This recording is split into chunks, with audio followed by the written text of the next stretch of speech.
ก็เอานั้นนั่นแหละดูดเนี่ยเอามาเสียบมาแบบแป๊บด้วยหรือจนกว่าจะเต็มกรอบวงเงินโดยจะเริ่มออกรางวัลครั้งแรกในวันที่นอนหลังบ้านนะสอบถามรายละเอียดเพิ่มเติมได้ที่ขอสอบสาขาทั่วประเทศ GH Bank Call Center หมายเลขโทรศัพท์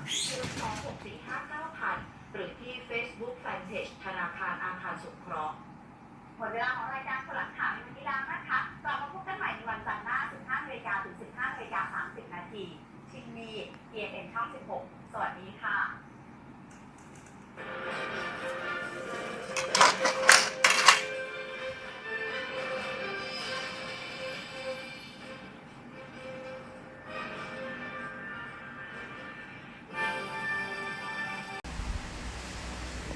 มีบอกให้ซ่อม